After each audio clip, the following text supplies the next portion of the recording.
আউযু বিল্লাহি মিনাশ শাইতানির রাজিম। বিতাড়িত শয়তান থেকে আল্লাহর কাছে পানাহ চাই।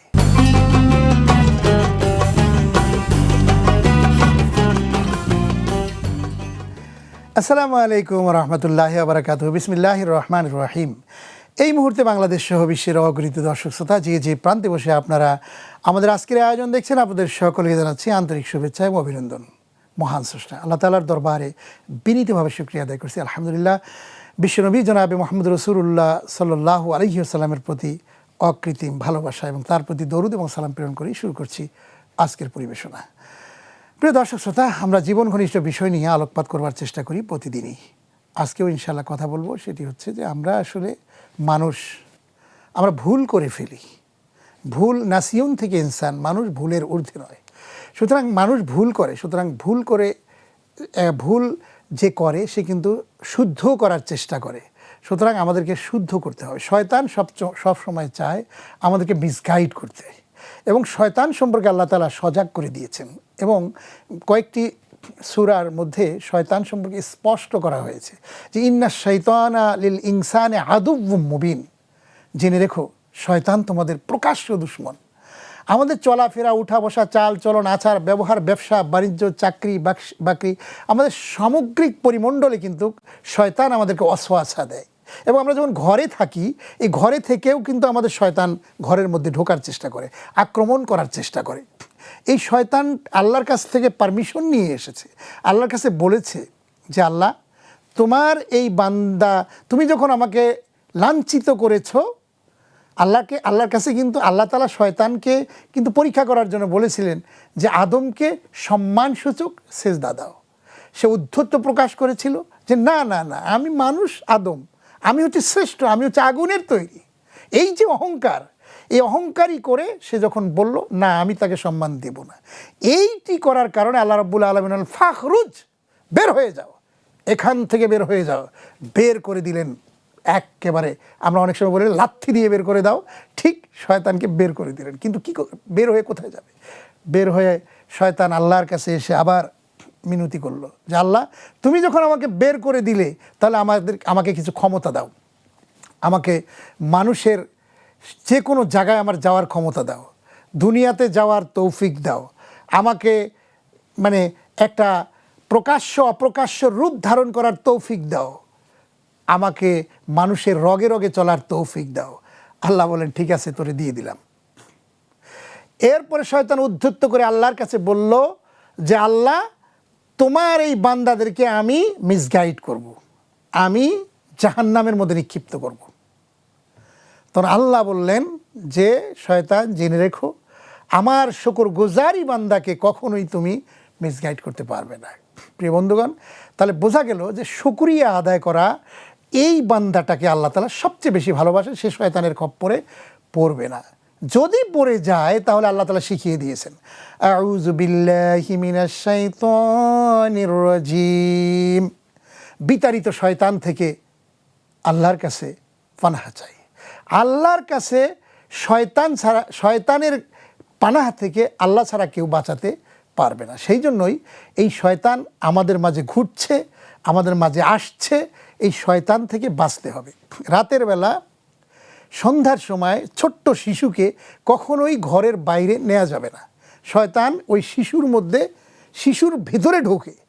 সুতরাং ওই শিশু কিন্তু মেন্টাল তাকে টর্চার করে শয়তান। এই জন্য দেখবেন যে অনেক সন্তান অন্যরকম আচরণ করে। এটার কারণ হচ্ছে শয়তান প্রবেশ। শুধু শয়তান অনেক রূপে আসে। খান্নাস মিনাল জিন্নাতে, জিনের পক্ষ থেকে, খান্নাসের পক্ষ থেকে এবং ইনসানের পক্ষ থেকে শয়তানের বিভিন্ন রূপ আছে। শয়তান মানে সব অদৃশ্য শয়তান তা কিন্তু না, শয়তান কিন্তু দৃশ্যমান। এই জন্যই আল্লাহ তাআলা বলছেন যে শয়তান মানুষের প্রকাশ্য দুশমন, সুতরাং তোমরা শয়তানের পদাঙ্ক কখনো অনুসরণ করিও না, এ কথা বলেছে। এবং বলা হয়েছে এইটার জন্য তোমাকে ইসলামে পরিপূর্ণভাবে দাখিল হয়ে যেতে হবে। আল্লাহ তাআলা বলছেন ইয়া আইয়ুহাল্লাযীনা আমানু উদখুলু ফিস সিলমি কাফা, হে ঈমানদারগণ, তোমরা ইসলামে পরিপূর্ণভাবে দাখিল হয়ে যাও। এবং ওয়ালা তাত্তাবিউ খুতুওয়াতিশ শাইতান, এবং শয়তানের পদাঙ্ক অনুসরণ করিও না। ইন্নাশ শাইতানা লাকুম আদুউম মুবিন, নিঃসন্দেহে শয়তান তোমাদের প্রকাশ্য দুশমন। সুতরাং আপনি চলবেন, ফিরবেন, উঠবেন, বসবেন, খাবেন, মানুষ রূপে শয়তান এসে হাজির হয়ে যাবে, জিন রূপে শয়তান এসে হাজির হয়ে যাবে, খান্নাস রূপে শয়তান এসে হাজির হয়ে যাবে। তখন ওই শয়তান আপনাকে স্পর্শ করতে পারবে না যদি আপনি একেবারে ডিটারমাইন্ড হন যে না, আমি একবারে অবিচল থাকব। আল্লাহ তাআলা বলছেন যে যখন তোমরা আল্লাহকে রব হিসেবে ঘোষণা দিবে, রব্বুনাল্লাহ তাতানাজ্জালু আলাইহিমুল মালাইকাতু আল্লা তাখাফু ওয়ালা তাহজানু ওয়া আবশিরু বিল জান্নাতিল্লাতী কুনতুম তুআদুন।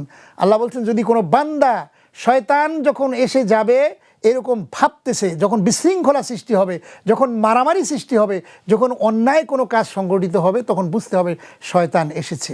আর এই সময় যদি কোনো বান্দা ইস্তেকামাতের সাথে ইন্নাল্লাযীনা ক্বালু রব্বুনাল্লাহ সুম্মা ইসতাকামু, যখন এই সময় কোনো বান্দা বলে হে আল্লাহ নিশ্চিন্দেহে তুমি আমাদের রব, এই ঘোষণা যখন দিলেন, দেওয়ার সাথে সাথে তাতানাজ্জালু আলাইহিমুল মালাইকাতু, তখন সঙ্গে সঙ্গে ফেরেশতা আসবে আপনার সামনে। আল্লাহ তাখাফু এসে বলবেন কোনো ভয় করিও না, ওয়ালা তাহজানু কোনো চিন্তা করিও না, ওয়া আবশিরু বিল জান্নাতিল্লাতী কুনতুম তুআদুন, সেই জান্নাতের ঘোষণা আল্লাহ তাআলা তোমাকে দিচ্ছেন, যেই জান্নাতটার সুসংবাদ তোমাদেরকে দিয়েছেন কোরআনের মধ্যে। সুতরাং প্রিয় বন্ধুগণ, শয়তান আসবে আর সঙ্গে সঙ্গে আপনারা যদি আল্লাহকে রব বলেন, ইয়া রব, ইয়া রব্বুল আলামিন, এই ঘোষণাটা, এই কথাটা যদি আপনি বলেন, অন্তরের মাধ্যমে যদি এটা বলেন, সঙ্গে সঙ্গে আল্লাহ রব্বুল আলামিন ফেরেশতা নাজিল করে দিবেন এবং আপনার ওই জায়গাটাকে ফেরেশতা দিয়ে আচ্ছাদিত করে দিবেন। সুতরাং আমরা আল্লাহকে রব হিসেবে মানুষের খেদমতের জন্য আমরা চেষ্টা করব। তাহলে কি হবে? আল্লাহ তাআলা আরও ফেরেশতা পাঠাবেন। কীরকম জানেন? আল্লাহ তাআলা কোরআনে বলছেন কুনতুম খয়রা উম্মাতিন উখরিজাত লিন্নাস, তোমরাই শ্রেষ্ঠ মানুষ, শ্রেষ্ঠ জাতি, শ্রেষ্ঠ উম্মত। তোমাদেরকে কী জন্য দুনিয়াতে পাঠিয়েছি? মানুষের কল্যাণের জন্য। তোমরা একজন মানুষ আরেকজন মানুষের কল্যাণকামী হবে। আমরা তো মানুষের ক্ষতি করার চেষ্টা করি। আমরা একজন মানুষকে দেখলে মনে করি যে ওই জায়গায় কেন থাকলো, ওরে হটাও, ওরে পিটাও, ওরে ধরো, ওরে মারো, সন্ত্রাস সৃষ্টি করি। কিন্তু না, আপনাকে পাঠাইছেন এই জন্য নয়, আপনাকে পাঠিয়েছেন আপনি শান্তিকামী হবেন। আসসালামু আলাইকুম আমরা দেই, আমরা সবসময় সালাম দিই। কেন? আমরা শান্তি কামনা করি, আপনার উপর শান্তি বর্ষিত হোক। মুসলমানদের সালামের অভিবাদনের চেয়ে, এই মুসলমানরা যে অভিবাদন দেয় সালাম, এর চেয়ে শ্রেষ্ঠ অভিবাদন আর কোনো ধর্মে নাই। সুতরাং সবাইকে সালাম দিবেন, আল্লাহ তাআলা খুশি হবেন। আল্লাহ রাসূল সাল্লাল্লাহু আলাইহি ওয়াসাল্লাম বলছেন ইফশুস সালাম, তোমরা দেখা মাত্রই মানুষকে সালাম দাও, ওয়েলকাম করো, স্বাগত জানাও। একটা মানুষকে বুকে জড়িয়ে ধরেন। আল্লাহ রাসূল বলছেন এটার প্রবর্তন করো, সালাম দাও। ইফশুস সালাম ও তুতিমুত তুআম, মানুষকে খানা খাওয়ান। এই যে রমজান মাসে আপনি যদি ইফতার করান কাউকে, তার সঙ্গে সঙ্গে ইফতার করালে কি হয় জানেন? একটি মানুষ যদি অন্য একজন মানুষকে ইফতার করায়, তাহলে সারা দিন না খেয়ে রোজা থাকলে যেই ফজিলত হবে, একজন মানুষকে ইফতার করালে এরকম সওয়াব হবে। আপনার সওয়াব থেকে একটু ঘাটতি হবে না।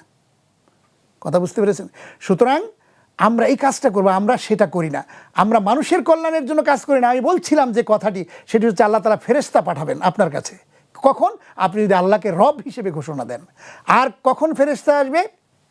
আপনি যদি মানুষের কল্যাণে কাজ করেন। আপনি যদি কোনো রুগীকে আপনি দেখতে যান, সকালবেলা কোনো রুগীকে যদি আপনি দেখতে যান, শুধু দেখতে যাওয়ার কারণেই আল্লাহ রাসূল সাল্লাল্লাহু আলাইহি ওয়াসাল্লাম বলছেন, সকালে যদি কোনো রুগীকে হাসপাতালে বা কোনো তারকে যদি দেখতে গিয়ে তাকে যদি ছোট্ট একটু সমাদর করেন, আল্লাহ রাসূল বলছেন যে ৭০,০০০ ফেরেশতা সকাল থেকে শুরু করে দুপুর পর্যন্ত আপনার জন্য দোয়া করতে থাকেন। আপনি যদি বিকালবেলা, দুপুরের পর আপনি যদি কোনো রুগীকে দেখতে যান, তাহলে সেই দুপুর থেকে শুরু করে সেই রাত পর্যন্ত ৭০,০০০ ফেরেশতা আপনার জন্য দোয়া করতে থাকে। সুবহানাল্লাহ ওয়া বিহামদিহি। প্রিয় বন্ধুগণ, তাই আসুন আল্লাহর কাছে সব সময় আমরা সাহায্য চাবো, আর এভাবে মানুষের কল্যাণে আমরা কাজ করব। মানুষের জন্য যদি আমরা কাজ করতে পারি, তাহলে আল্লাহ আমাদের জন্য কাজ করবেন। সুতরাং আমাদের আল্লাহ কিয়ামতের দিন কোনো বান্দাকে বলবেন, আল্লাহ বলবেন নিজে যে বান্দারে, তোর বাড়িতে আমি গিয়েছিলাম, এক গ্লাস পানির জন্য তুমি আমাকে পানি পান করাও নাই। আরেক বান্দাকে বলবেন, আল্লাহ আমি তোমার কাছে গিয়েছিলাম, একটু খাবারের জন্য তুমি আমাকে খাবার দাও নাই। বান্দা বলবেন আল্লাহ তুমি তো পানীয় পান করো না, খাবারও খাও না, এরকম তো তুমি না, তুমি তো রব স্রষ্টা।